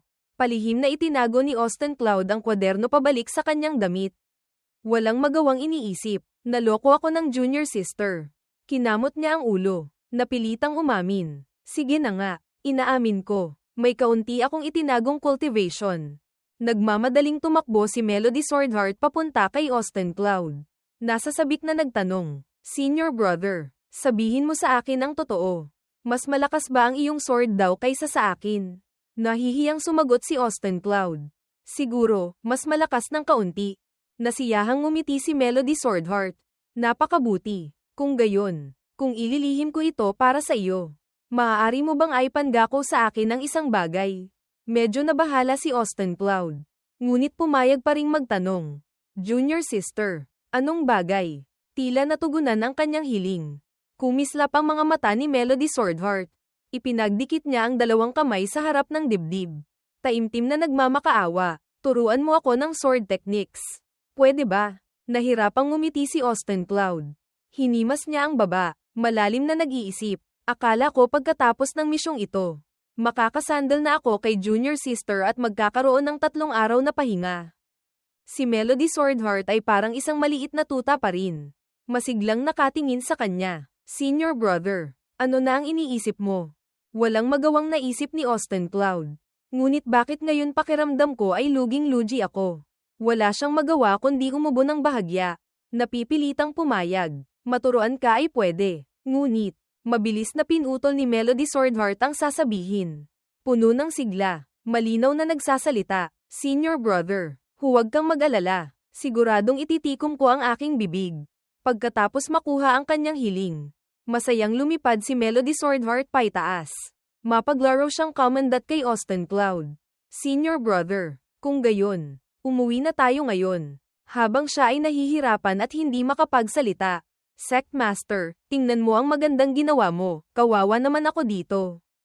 Pagbalik sa Azure Cloud Sword Sect, magkasabay na lumakad ang dalawa sa pangunahing bulwagan. Ang espasyo ay nababalot ng simple at mapayapang kulay. Marahang umihip ang hangin. Dala ang mga berdeng dahon na unti-unting lumilipad. Nakapameaywang si Austin Cloud. Hindi maganda ang kanyang itsura. Tahimik at hindi nagsasalita. Magalang na yumuko si Melody Swordheart sa harap. Nagbibigay pugay sa Sect Master, Hall Master, at sa mga Elder. Lahat ng nasa sekta ay nagulat at lumingon. Isang nakatatanda ang nagsalita, Melody Swordheart, nakagawa ka na naman ng malaking kontribusyon. Dahan-dahan siyang lumapit kay Melody Swordheart. Nag-aalalang nagtanong, Melody Swordheart, napagod ka ba? May nasaktan ba sa iyo? Si Austin Cloud naman ay tila medyo hindi komportable. Gustong umiwas sa mga tao roon. Nagkunwari siyang tumingin sa ibang direksyon. Malamig na yumuko. Nagbibigay pugay sa Sect Master, mga Elder, at Hall Master. Tunay nga, katatapos lang niyang magsalita ay pinagsaman na siya ng tingin ng lahat hanggang sa mamula ang mukha. Walang tigil na pinagalitan siya ng nakatatanda. Austin Cloud, sa misyong ito, hindi ka ba nagdulot ng gulo kay Junior Sister Melody? Kung nasaktan si Melody Swordheart dahil sa pagprotekta sa iyo, malalagot ka. Bilang isang core disciple, Sa misyong ito kasama ang nangungunang core disciple. Natutunan mo ba ang diwa ng kasipagan ni Melody Swordheart? Pinigilan ni Austin Cloud ang inis sa kanyang puso. Habang lalong nag-iisip ay lalong naiinis. Kayong mga tao, masyado kayong paboritismo. Sa pagkakataong ito, kung wala ako, ang inyong nangungunang core disciple ay napinaw na sana ng iba. Si Elder Wen Jian na nakaupo sa itaas ay biglang tumayo. Galit siyang sumigaw. Tama na, bawasan ninyo ang pagsasalita. Sa misyong ito, kung hindi napaganya ni Austin Cloud ang Sword Talisman sa tamang oras, mahirap ding mapatay ang Demon Sect Elder. Nakapamayaiwang si Austin Cloud. Kalmadong pinapanood ang mga taong nagalit sa kanya kanina na ngayon ay pinapagalitan ng Hall Master at hindi makaimik. Mayabang siyang nag-isip, mabuting Sect Master. Hindi na sayang ang pagbibigay ko sa iyo ng maraming tsaa. Isa sa kanila ang may balak na tumutol. Ang Sword Talisman ay ibinigay ni Hall Master Guwu. Siya ay nag-activate lamang ng Sword Talisman. Isa pang tao ang sumang-ayon. Tama, sa pagkakataong ito, si Hall Master Guwu ang may pinakamalaking kontribusyon. Si Hall Master Guwu, na may mahabang kulay abong buhok at mga mata ng agila na kulay turkesa, ay malamig na nagsalita. Dahil disipulo ko siya, natural lang nabigyan ko siya ng isang Sword Talisman para sa proteksyon. Ang dalawang iyon ay hindi nang ahas na tumutol. Napilitang pumuri, hindi inaasahan. Lalo pang lumakas ang sword technique ni Hall Master Guwu. Tama, sa lakas lamang ng Sword Talisman, nagawang mapatay ang isang taong may hawak na demonic embryo tulad ng Demon Sect Elder. Nalilitong nag-isip si Hall Master Guwu. Naaalala ko, noong ibinigay ko ang proteksyong Sword Talisman kay Austin Cloud. Ang lakas nito ay nasa unang antas lamang ng Purple Mansion Realm. Ayon sa mga sabi-sabi, si Marcus Inc., ang Demon Sect Elder, ay nasa ikalimang antas ng Purple Mansion Realm at may hawak pang demonic embryo. Hindi kaya nagkamali ako ng bigay ng Sword Talisman noon. Nakita ni Austin Cloud si Hall Master Guwu na abala sa pag-iisip. Kaya't nagtago siya sa likod ng mga tao. Sinubukan niyang itago ang kanyang mukhang basang-basa ng pawis dahil sa tensyon. Sa sandaling ito, marahas na nagpahayag si Elder Wen Jian sa harap ng lahat. Mga kasama, kaya ko kayo tinipon dito ngayon ay dahil sunod-sunod nang lumitaw ang Blood Essence Pearl at ang demonic embryo. Natatakot akong malapit nang mapahamak ang Kangyuan Realm. Dahan-dahan siyang nagsalita, Melody Swordheart. Sabihin mo ng detalyado ang mga nangyari pagkatapos mong makaharap ang Demon Sect Elder sa mga elder dito. Ang mga impormasyong ito ay napakahalaga para sa sekta at sa alyansa. Matigas na sumagot si Melody Swordheart. Opo, mula sa magandang takip silim hanggang sa kadiliman ng gabi. Natapos na rin sa wakas ang pagpupulong ng mga elder sa sekta. Pagod na nag-inat si Austin Cloud palabas. Sa wakas, natapos na rin. Masaya siyang nag-isip. Parang nanalo sa loto. Bukas, malaya na ako. Kailangan kong planuhin ng mabuti ang 3 araw kong bakasyon. Isang matamis na boses ang umalingaw-ngaw. Sinira ang lahat ng pangarap ni Austin Cloud. Senior brother, masiglang tumawa si Melody Swordheart. Nagsasalita, nagkasundo na tayo kanina. Tuturuan mo ako ng sword techniques. Nagkunwaring hindi alam si Austin Cloud. HMPH. Nanigas siya. Nagmamadaling iwinagayway ang kamay para tumanggi. May gagawin akong importante sa susunod na 2 araw. Sa ibang araw na lang. Ngunit hindi pumayag si Melody Swordheart. May isang magaling na tulad mo, senior brother, para magturo sa akin. Hindi na ako makapaghintay pa kahit isang sandali. Mukhang pagod si Austin Cloud. Junior sister, sa paglabas natin ngayon, pareho tayong pagod. Kailangan mo akong bigyan ng pahinga para magkaroon ako ng lakas para turuan ka, di ba? Nang marinig iyon ni Melody Swordheart, nagsimulang mangilid ang luha sa kanyang mga mata. Kawawang naglalambing. Senior brother, magdamag kang nakahiga sa in. Ako ang lahat na naghirap sa pakikipaglaban. Hindi man lang ako nagreklamo ng pagod. Bakit ikaw ang nagrereklamo? Naiinis na sumagot si Austin Cloud. Ano? Ako ang mas maraming ginawa. Dumilim ang mukha ni Melody Swordheart. Pinahid niya ang luha. Biglang hinablat ang kwelyo ni Austin Cloud.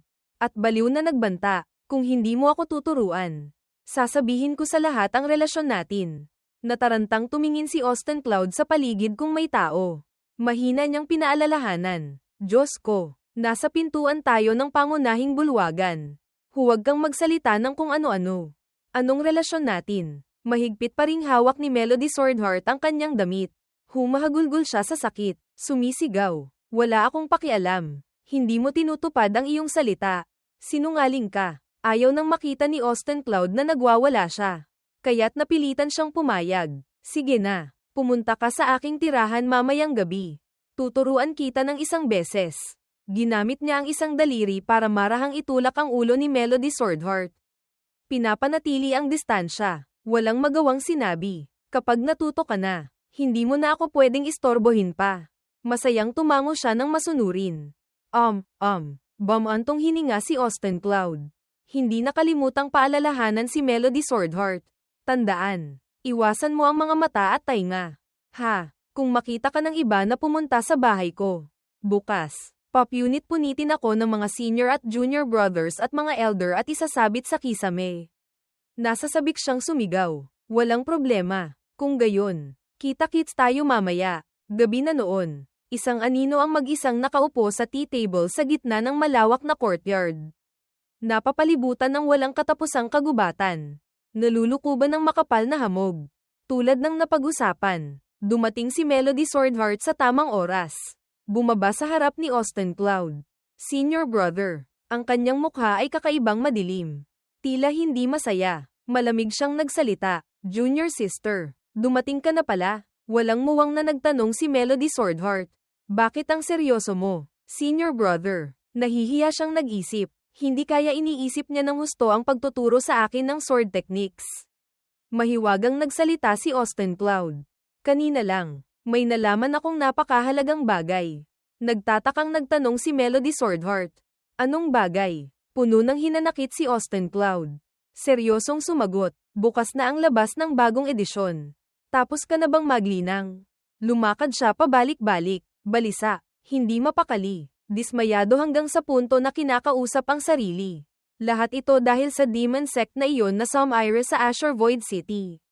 Ngayon, ang lugar ng paglabas ay inilipat pa sa malayong Cloudheart City. Para makabili ng limitadong edisyon na may kasamang ilustrasyon. Mukhang kailangan pang pumila magdamag. Nagpainit ito sa ulo ni Melody Swordheart. Naiinis siyang humatol. Talaga namang nakaka-stress ng kalahating araw. Iyon lang pala ang inaalala. Umubo ng bahagya si Austin Cloud. Diretsahang nagsalita. Kaya bukas, kailangan kong pumunta sa Cloudheart City.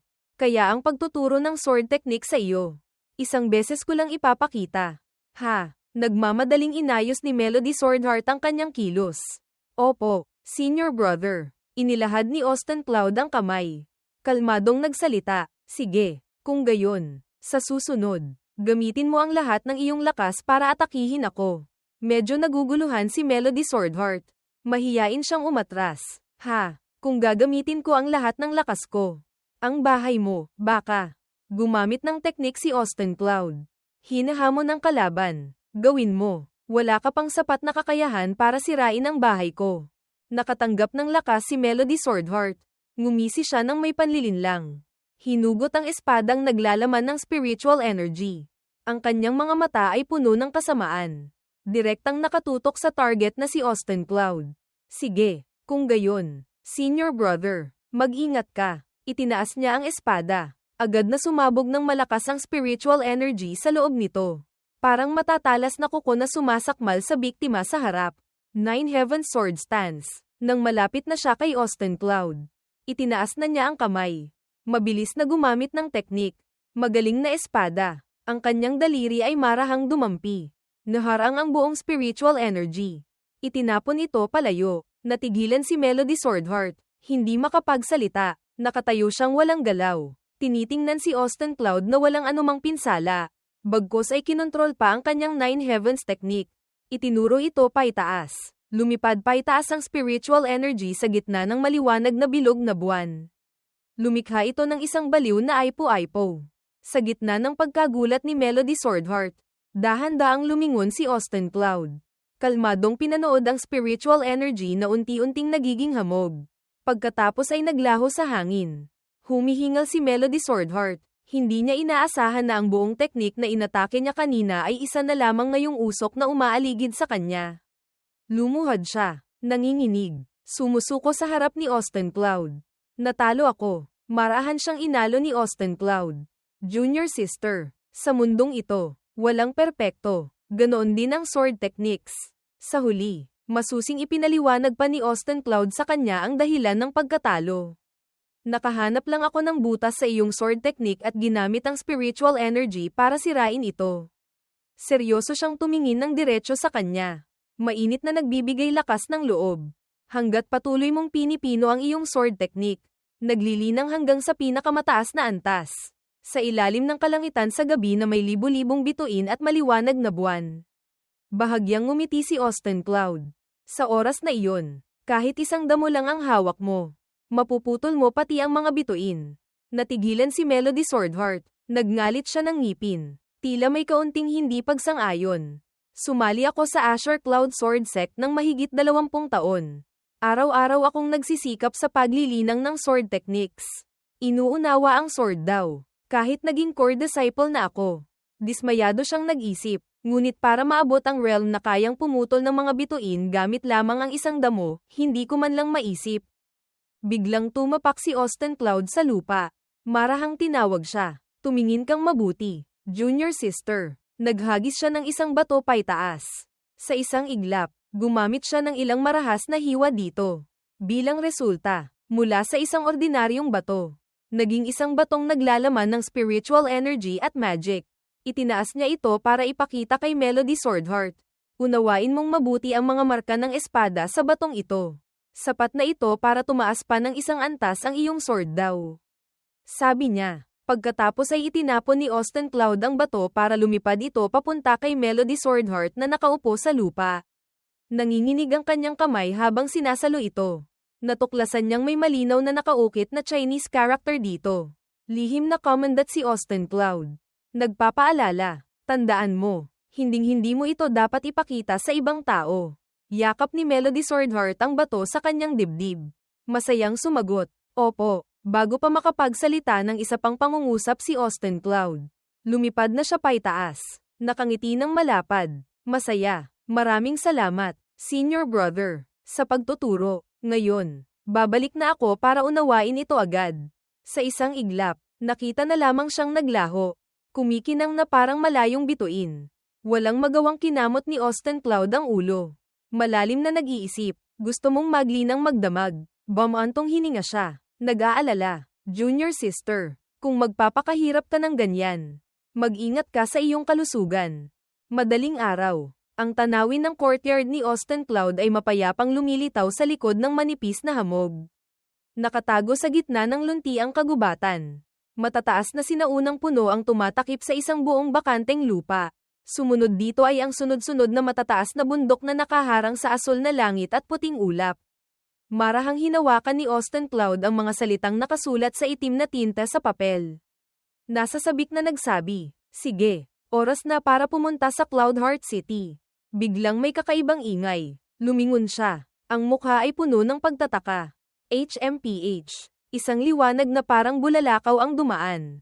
Palm-unit sa malawak na kalangitan. Medyo nagulat si Austin Cloud nang malaman na iyon pala ang kanyang master. Naisip niya, ngayon, gusto rin bang lumabas ni Master?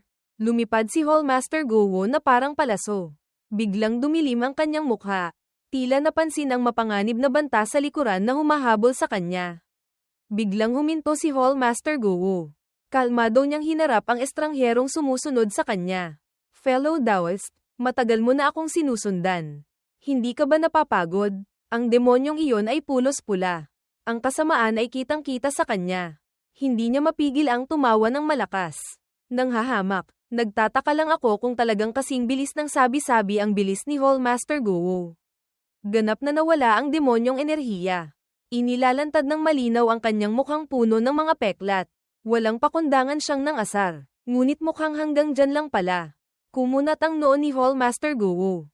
Iniisip, ang sect master ng Demon Cloud Sect. Si Dominic ba? Mayabang siyang ipinag-cross ang mga kamay sa likuran. Nagkukunwaring nagtatanong, paano mo nalaman na magpapakita ako rito? Pabiro at seryosong sumagot si Dominic ba? Sino ang nakakaalam? Siguro dahil may nagsabi sa akin. Labis na nagdududa si Hallmaster Gowo. Diretsahang nagtanong. Kaya pala, may especially iya rin pala sa loob ng Azure Cloud Sword Sect. Ano ang pinaplano ninyong mga Demon Cultivator? Sinadyang harmony ni Dominic ba? Tila may balak na inisin ang elder ng Azure Cloud Sect. Ang aming layunin ay hindi kailanman nagbago. Hall Master Guwu, bakit mo pa pinapatagal? Sa kanyang mga mata ay ang hindi may tatagong kasamaan. Mula nang matuklasan mo ako, palagi kang palihim na nag-iipon ng sword formation. Sa tingin ko, ngayon, marami ka nang naipon. Tama ba? Mabilis na hinugot ni Hall Master Guwu ang espada. Pamwesto, handang umatake. Mukhang napakakumpiyansa ni Sect Master Dominic. Lumipad siya, lumulutang sa ere, nagsimulang gumamit ng sword technique. Lumilikha ng mga bilog ng spiritual energy. Ngunit ang kumpiyansang ito ang magdadala sa iyo sa hukay ng kamatayan. Nakatayo pa ring matatag si Dominic ba? Kalmadong naghihintay sa spiritual energy na paparating para atakihin siya. Hindi siya nagpatalo. Itinaas din ang kamay para gumanti. Kung talagang darating ang araw na iyon, syempre handa akong tanggapin. Ngunit ang araw na iyon ay hindi ngayon. Ginamit niya ang kamao. Tinanggap ang lahat ng naipong demonyong enerhiya. Mabangis na umungol. Tingnan natin kung ang sword formation na inipon mo ng kalahating araw ay makakayanan ng isang suntok ko. Sa magandang panaginip na Cloudheart City. Sa paanan ng bundok, si Austin Cloud. Pagkatapos ng mahabang paglalakbay, sa wakas ay nakarating na. Masaya siyang huminga ng maluwag. Sa wakas, nakarating na rin sa Cloudheart City. Tingnan natin kung saan ang paglabas ng nobela. Biglang nanlamig ang likod ni Austin Cloud. Naramdaman niya na tila ito ay isang masamang pangitain. Tunay nga, may kinalaman ito sa kanyang master. Ang jade pendant sa kamay ni Hall Master Guwu ay nabasag na. Ibig sabihin ay nasa panganib siya. Malalim siyang nag-isip. Ano? Ang sword chi sa jade pendant ni Master ay na-activate. Huminga ng malalim si Austin Cloud. Puno ng pag-aalala at kaba ang puso. Si Master ay nasa unang antas ng Ascension Realm. At magaling pa sa escape techniques. Paanong mapapahamak siya? Hindi maganda. Mukhang ang kalaban ay hindi bababa sa isang eksperto na nasa ika-4 na antas ng Ascension Realm. Lumipat ang eksena sa labanan ni na Dominic Ba at Hall Master Guwu. Sa sandaling ito, abo na lamang at nagkalat na mga bato ang natira sa lupa. Ganap na nadaig ng malakas na demonyong enerhiya ang spiritual energy sa ere. Hawak ni Dominic Ba ang leeg ni Hall Master Guwu. Nasa kanya na ang tagumpay. Masakit na dumura ng malaking dugo si Hall Master Guwu. Puno siya ng sugat, nakahandusay sa kamay ni Dominic Ba. Walang lakas para gumalaw. Mas hinigpitan ni Dominic Ba ang hawak. Mayabang na nagsabi, ito ba ang iyong life-saving treasure? Sinulyapan niya ang berdeng jade pendant sa kamay na durog na. May panghahamak sa mukha. Hindi ko inaasahan na ang protective sword chi sa loob ay kayang samalo ng isang suntok ko para sa iyo. Hindi masama. Ginamit ni Hall Master Guwu ang natitirang malay. Humihingal ng mabilis. Nag-iisip, iyon ba ang jade pendant na ibinigay ni Austin Cloud? Bumalik ang mga alaala ng nakaraan. Nang matanggap ni Hall Master Guwu ang jade pendant mula kay Austin Cloud. Nagtaka siyang tinanong, Austin Cloud, ito ba? Noon, kalmado siyang sumagot, Master, salamat sa iyong pangangalaga araw-araw. Bago umalis, lumingon pa si Austin Cloud. Nakangiting may pahiwatig sa kanya, na parang nahulaan na niya ang lahat ng mangyayari. Ito ay kaunting pasasalamat ko lamang. Pagbalik sa kasalukuyan, inipon ni Dominic Ba ang lahat ng demonyong enerhiya. Muling nagbabalak na tapusin si Hall Master Guwu. Alam niyang sigurado na ang kanyang tagumpay. Mayabang siyang nagsabi, ngunit hindi na ako magmimintis ngayon. Mamatay ka na. Sa panig ni Austin Cloud. Inilagay niya ang dalawang daliri sa kanyang dibdib. Kung saan may nakaukit na Chinese character na, Seal. Ganitong karaming lakas, siguro sapat na.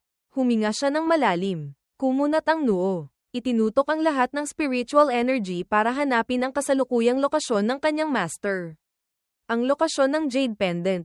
Sa gitna ng maliwanag na kalangitan. Si Austin Cloud ay matikas na nakatayo. Na parang radar na naglalabas ng malakas na spiritual energy sa lahat ng direksyon. Sa loob ng ilang maikling segundo, mabilis niyang natagpuan ang lokasyon ni Dominic Ba. Doon, walang pag-aalinlangan. Agad na ginamit ni Austin Cloud ang spell. Azure Cloud Sword Technique. Isang malakas na spiritual energy ang bumuhos mula sa langit. Direktang tumama kung saan nakatayo si Dominic Ba. Hindi siya nakakilos. Nagulat na nagsalita. Ano? Masyadong malakas ang mapanirang lakas ng teknik na nilikha ni Austin Cloud.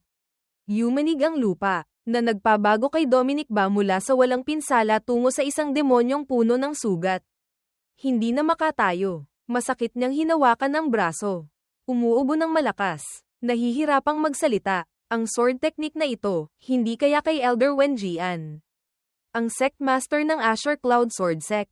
Ipinakita niya ang palad. Galit na tinitingnan ang punit na talisman na may ilang kurbadong linya. Habang si Hall Master Guo ay nawala na ng hindi namamalayan. Guo, namula ang mga mata ni Dominic Ba. Lumitaw ang mga ugat. Nagngalit siya ng ngipin. Mapait na tinanggap ang pagkatalo. Sa susunod na magkita tayo.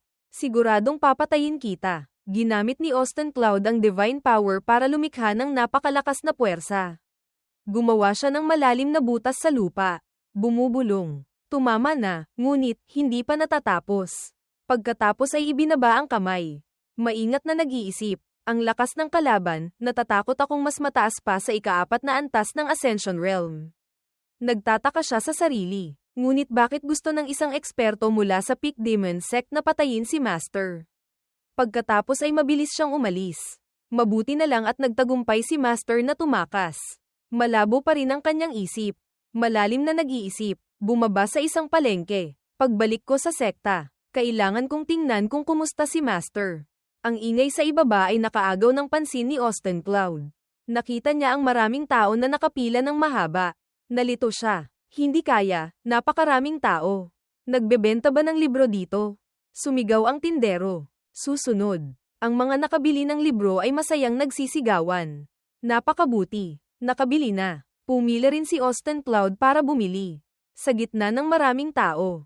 Nawawalan ng pag-asa. Hanggang kailan kaya ako pipila dito? Kahit hindi pa nababawasan ang mga nakapila. Inanunsyo na ng tindero ng libro. Ito na ang huling kopya. Nagdulot ito ng kaguluhan sa mga tao.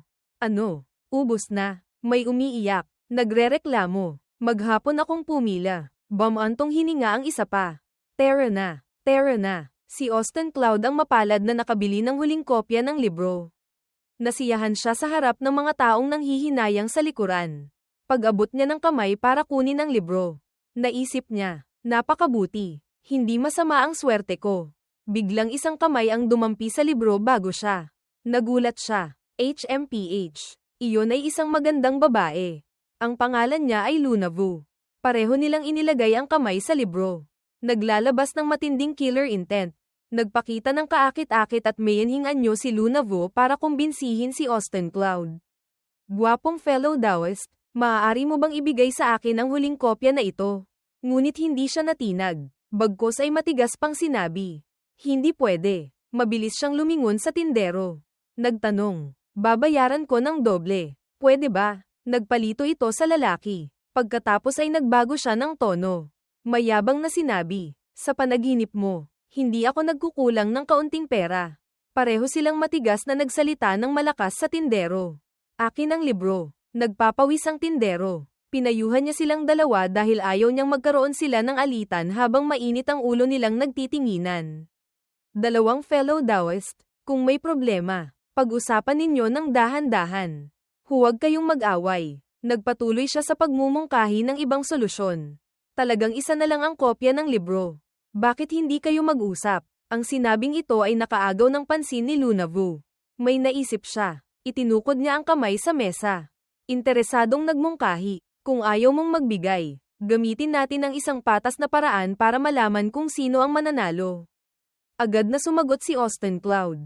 O, mangangahas akong magtanong. Anong paraan ang gusto mong gamitin? Naghagis ang kanyang kamay ng mga bloke ng spiritual energy na may larawan ng gunting. Bato, papel, malinaw na sinasabi. Bato, papel, gunting. Nagtanong si Austin Cloud.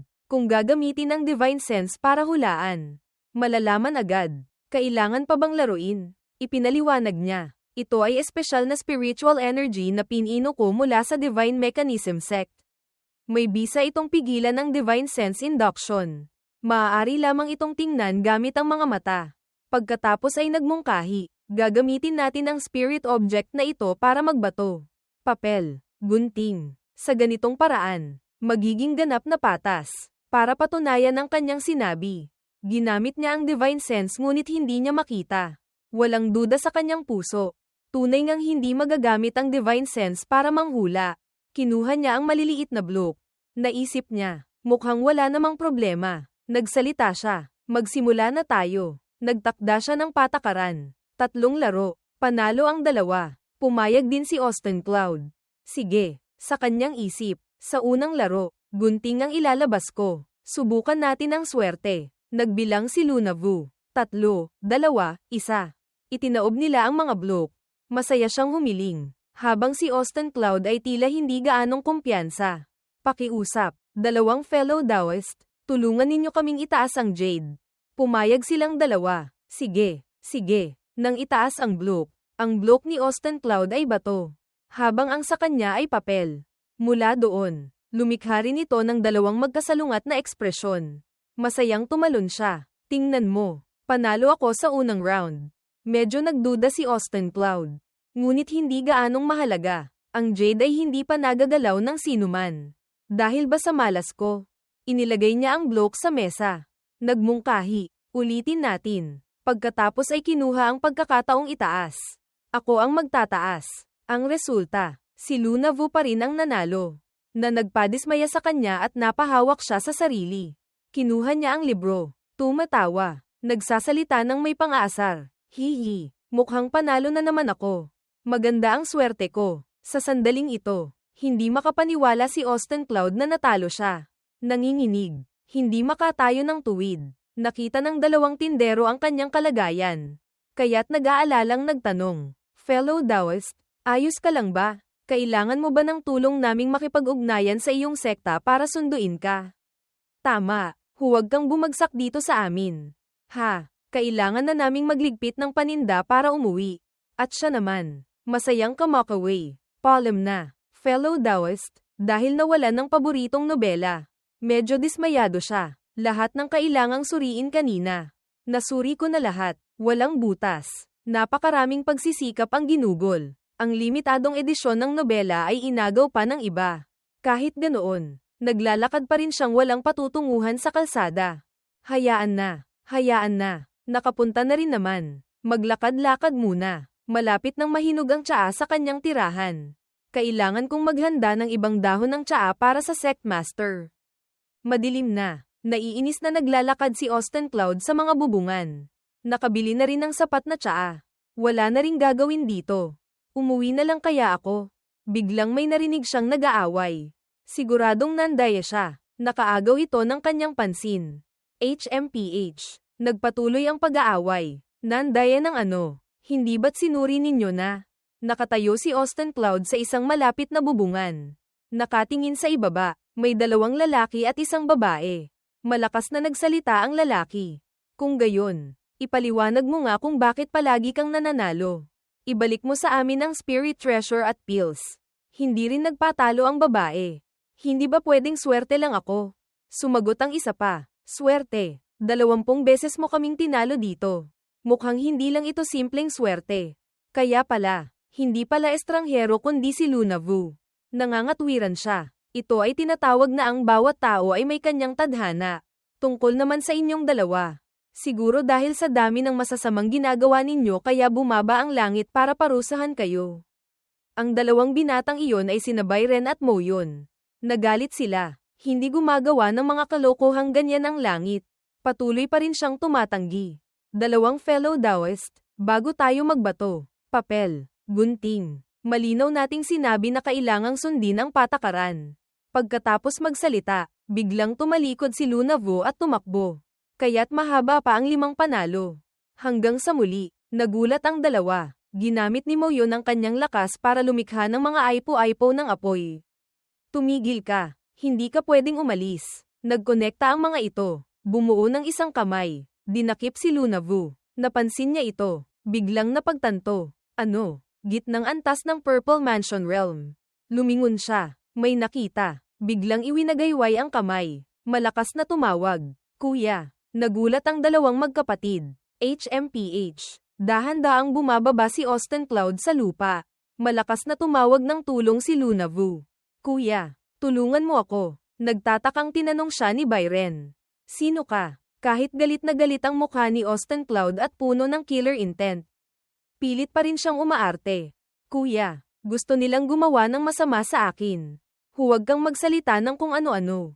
Nahihiyang nagpaliwanag sila. Kailan kami gumawa ng masama sa iyo? Ngunit agad ding nagtanong kay Austin Cloud.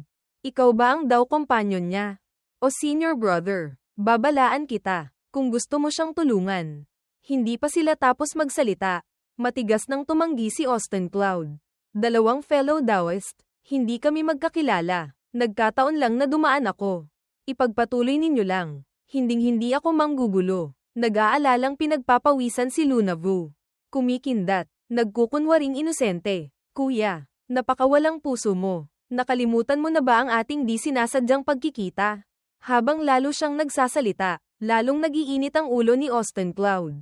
Iyon ay bato, papel, gunting lamang. At natalo kita. Hanggang dito, napagtanto na rin ng dalawang magkapatid.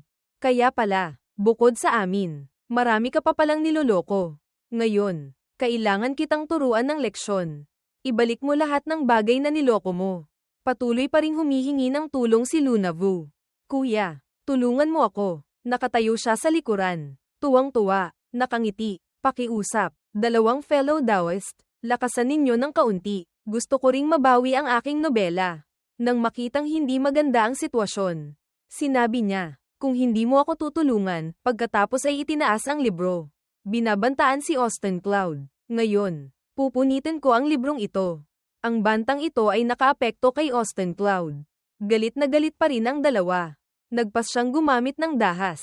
Ano? Ayaw mong uminom ng alak na pang-anyaya. Gusto mong uminom ng alak na pang-parusa.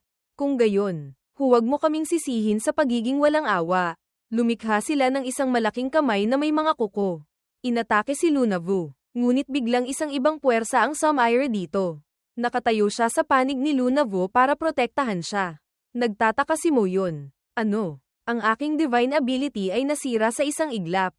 Nagalit si Byron. Kinu-question si Austin Cloud. Hoy, hindi ba't sinabi mong hindi ka makikialam?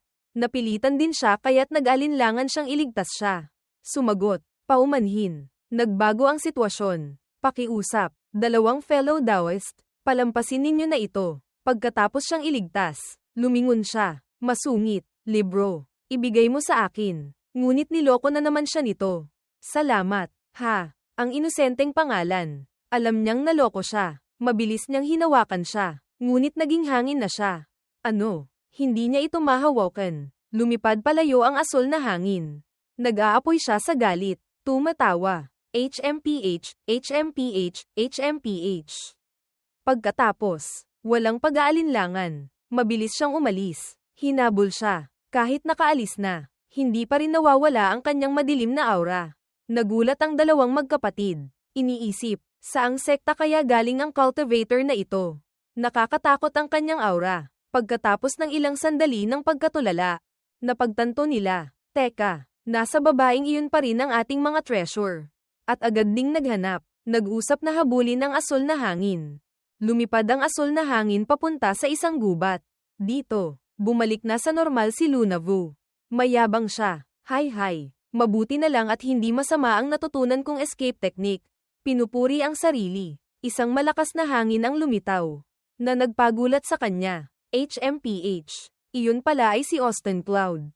Mabilis siyang nakahabol. Ngayon ay nasa harap na niya. Tinanong niya, nang ahas kang lokohin ako. Nagulat siyang sumigaw. Ha, agad siyang tinapak sa acupoint. Sinelyuhan ng spiritual energy. Ikaw, nanginginig siya sa galit. Sumisigaw. Sinelyuhan mo ang aking spiritual energy. Itinaas niya ang kamay. Binuhat si Luna Vu gamit ang dalawang kamay. Naiinis. Gustong linawin ang lahat. HMPH, HMPH. Magaling ka. Saang sekta ka galing? Nahihiya siya. Bibitawan mo ako. Ngumiti siya ng tuso para takutin siya. Sumama ka sa akin. Haharap tayo sa City Lord ng Cloudheart City. Nang ahas kang manloko ng iba. Ayon sa batas ng Immortal Sect Cultivator. Kapag sinelyuhan ng iyong spiritual energy, Kailangan mong maglinis ng kulungan ng baboy sa loob ng 7 araw. Nang marinig iyon, namutla siya sa takot. Ikaw. Nagpumiglas ang kanyang mga paa. Sumisigaw. Nang ahas ka. Dumating sina Moyon at Byren. Nakita ang eksenang ito. Hindi alam kung ano ang gagawin. Nakatayo lamang sa isang tabi. Hindi makaimik. Walang nagpapatalo sa dalawa. Nag-aaway pa rin. Nagsalita si Austin Cloud. Kung gusto mong patawarin kita, pwede rin. Ibigay mo ang libro. Ang pangalan mo. Galit si Luna Vu. Hindi marunong magmahal ng bulaklak at jade. Sa hinaharap, siguradong magiging single ka habang buhay. Pagkatapos, kinuha niya ang libro mula sa kanyang damit. Ibinigay sa kanya. Nagbigay siya ng kondisyon. Bilisin mo. Alisin mo ang selyo sa aking spiritual energy. Nakuha ang gusto niya. Agad niyang inalis ang selyo para sa kanya. Pagkatapos ay kinuha ang spirit stones. Inihagis sa kanyang kamay. Sinasabi, itong spirit stones, kunin mo. Ituring mo na lang na binili ko ito mula sa iyo. Hindi siya pumayag. Nagmaktol. Pagkatapos ay seryoso siyang nagtanong. Talagang nagtataka ako. Paano ka nandaya sa bato? Papel. Gunting. Nang marinig iyon ni Luna Vu, nagalit siya. Hindi ako nandaya. Nagpatuloy siya sa pagsasalita. Kaunti lang, pagkatapos ay tumahimik siya. Na nakaagaw ng pansin ng lahat. Ngunit pagkatapos ay sumagot siya. Gumamit lang ng kaunting spell. Nasira ang inaasahan ng dalawa. Tumutol. Malinaw na pandaraya iyan. Nagtanong pa rin si Austin Cloud. Oh, anong spell? Naglabas siya ng isang blokeng hugis martilyo. Nang dumampi ang kanyang daliri dito. Naging blokeng gunting ito. Mula sa malayo, pinuri ni Moyon. Ang spell na ito ay hindi naglalabas ng spiritual energy. Napakagaling. Naintindihan ni Byren. Hindi nakapagtataka kung bakit kami natalo. Sa spell na ito, maaari niyang baguhin ang aming mga baraha anumang oras. Marami pa ring tanong sa isip ni Austin Cloud. Noong naglaban tayo sa ikalawang beses, ako ang unang nagtaas ng aking jade. Bakit nanalo ka pa rin? Ako ang naglabas ng baraha. Paanong mababago mo ito para sa akin? Comandat siya. Inilagay ang bloke sa bibig. Kalmadong sinabi, binago ko lang ng kaunti ang persepsyon. Hanggat nakikita mo ang resulta na talo ka. Lahat ng imaheng nakikita mo ay magbabago. Nagulat ang lahat. Pagbabago ng persepsyon. Ang pagbabago ng persepsyon ang pinakamataas na pamamaraan sa spells. Ang kakayahang ito ay may kinalaman pa sa batas ng karma. Ito ay ang lakas ng konsepto. Nahulaan ni Byren na hindi ordinaryo ang pagkatao ni Luna Vu. Sino ka ba talaga? Mayabang niyang ipinakilala ang sarili. Once in Heavenly Palace, Luna Vu. Nang makitang hindi normal ang itsura ni Moyon, tinanong niya, Senior Brother, anong puwersa ang Once in Heavenly Palace? Sumagot si Moyon, isang sinaunang sekta na kilala sa galing sa spells. Noon pa man ay namumuhay ng hiwalay sa mundo. Kahit hindi sumali sa alyansa, ang kanilang lakas ay hindi dapat maliitin. Pagkatapos, nag-abot sila ng kamay, nagpakilala. Ako ay isang core disciple ng Cloudheart Sect. Si Moyon. Ito ang aking junior brother.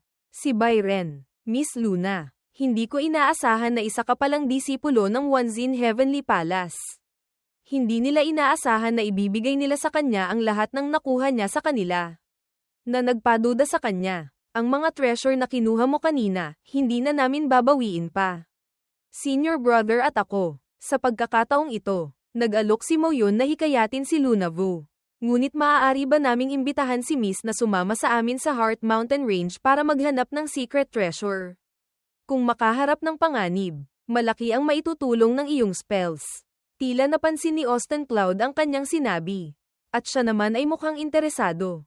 Secret treasure. Walang pag-aalinlangan. Mabilis siyang pumayag. Sige, ilang araw na ang nakalipas. Sa malalim na bahagi ng Cloudheart Mountain Range, may bumagsak na pulang liwanag.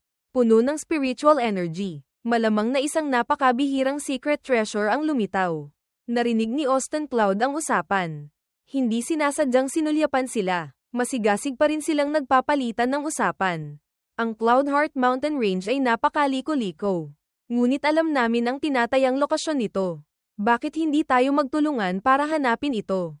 Kung maraming secret treasure, hahatiin natin ng pantay-pantay. Kung isa lang ang secret treasure, kung sino ang unang makarating.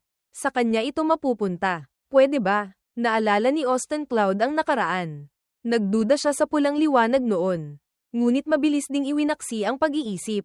Hindi kaya iyon ang dalawang demonic embryo. Inilagay niya ang kamay sa noo. Siguro nag-iisip lang ako ng sobra. Paanong magkakataon ng ganyan? Dito. Tapos na silang mag-usap. Pumayag si Luna Vu. Sige, sasama ako sa inyong dalawa. Masayang-masaya si Moyon. Napakabuti. Nag-alok din siya kay Austin Cloud. Kung gayon, paano itong si Fellow Daoist? Ngunit malamig lamang siyang sumagot. Austin Cloud. Sinubukan niyang alamin. Fellow Daoist Austin. Ano sa tingin mo? Ang secret treasure na iyon. Hindi masama ang lakas. Isang bihirang treasure iyon. Iwinagayway niya ang kamay. Tumatanggi. Hayaan na. Wala akong interes. Naisip niya. Hindi madaling makakuha ng pahinga. Anong klaseng paglalakbay sa gubat ito? Mas mabuti pang gugulin ang oras na iyon sa pagpunta sa lungsod. Magpalipas ng gabi, basahin ang buong bagong volume ng Junior Sister. Matigas siyang nagpaalam. Pagkatapos ay mabilis na nawala. Mga kasama, Polem. Hindi pa natatapos ni Byron ang sasabihin. Nakita ni Luna Vu ang kanyang walang interes na kilos. Nagpakita ng pagkainis sa mukha. Nawalan ng gana. HMPH. Huwag kang mag-alala. Siguradong babalik siya para hanapin tayo. Sa isang lugar kung saan nasunog ang mga puno. Ang lupa ay tuyo at baog. Isang lalaki ang lumitaw doon. Nang makita ang nagniningas na sibat na nakatusok doon. Tumawa siya. HMPH, HMPH. Natagpuan ko na. May ngiting tuso. Nagsalita. Demonic embryo. Isang demonyong hayop na puno ng sama ng loob ang mabangis na umungol. Mabilis itong sumugod para sakmalin si Luna Vu. Hindi siya tumakbo o nagdepensa. Nakatayo lamang. Nang sakmalin siya ng demonyong hayop. Ginamit niya ang kanyang spell. Naging hangin para mawala. Sumablay ang sakmal ng demonyong hayop. Biglang huminto. Tumalon siya. Bumalik sa normal. Nagbigay ng senyales. Ngayon na. Nang matanggap ang senyales. Agad na umatake si Moyon gamit ang kanyang teknik. Ghost Claw. Hindi nakakilos ang demonyong hayop. Lumingon. Ngunit huli na. Agad na ginamit ni Byron ang Ghost Lock 9 Shadows. Dahil sa malakas at sunod-sunod na atake. Hindi na nakalaban ang demonyong hayop. Kaya't natambay ito. Pinuri ni Byron si Luna Vu. Miss Luna, ang iyong divine ability, Flower Water Moon, ay napakalakas. Sumingit din si Moyon. Tama. Itong demonyong hayop na nasa gitnang antas ng Purple Mansion Realm. Kung lalabanan natin ito ng harapan, malamang aabutin tayo ng kalahating araw. Mayabang niyang pinaikot ang buhok. HMPH. Natural lang iyon. Pagkatapos, nagpatuloy sila sa paghahanap ng secret treasure. Sige, ipagpatuloy na natin ang pag-alis. Pagkalipas ng ilang sandali, si Luna Vu na nasa likuran ng dalawa ay may naramdamang hindi tama. Sinabi niya. Mahigit 1 oras at kalahati na tayong naglalakad sa Cloudheart Mountain Range. Sigurado ba kayong nandito talaga ang secret treasure na iyon? Tiniyak ni Moyon. Huwag kang mag-alala. Ayon sa aking alaala, ilang milya na lang. Makakarating na tayo sa lugar kung saan bumagsak ang pulang liwanag. Pagdating sa lugar ng pulang liwanag, lumitaw sa paligid nito ang mga itim na enerhiya na parang sama ng loob. Tila sinisipsip nito. May isang taong tumatawa ng malupit. HMPH, HMPH, HMPH, HMPH. Sipsipin mo. HMPH, HMPH. Sipsipin mo. Ang boses na iyon ay kay Evil Cloud Ancestor. Nagpaplano siya. Sa bilis na ito, pagkalipas ng ilang oras, maaari nang mag-evolve ang demonic embryo. Umupo siya sa harap ng pulang liwanag. Tinutulungan itong sumipsip. May binanggit siya. Ang kagalang-galang na iyon ay siguradong matutuwa. Bigla siyang nakaramdam ng paggalaw ng spiritual energy. Nag-aalala siyang lumingon. Nagmamasid. May dumating. Gamit ang kanyang mga mata. Ginamit ni Evil Cloud Ancestor ang opening eye technique. Nakita niya ang grupo ni Luna Vu. 2 disipulo ng Cloudheart Sect. At isang babaeng cultivator. Tumayo siya. Nag-iisip ng paraan para itago ang pulang liwanag. Kung matuklasan nila ang demonic embryo. Ipaalam sa Cloudheart City. Malaking problema. Sa 3, ang pinakamataas na cultivation ay nasa 3 antas lamang ng Purple Mansion Realm. Habang nag-iisip, May kinuha siya mula sa kanyang sarili. Ngunit bilang disipulo ng sekta, kahit papaano ay may dala silang treasure para ipatawag ang blood plot. Natatakot akong hindi ito malilinis ng maayos. Naglabas si Evil Cloud Ancestor ng isang pilak na kampana na may bakal na kadena. Naglalabas ito ng napakabigat na madilim na aura. Ngumiti siya ng tuso. Mabuti na lang at handa na ang matandang ito.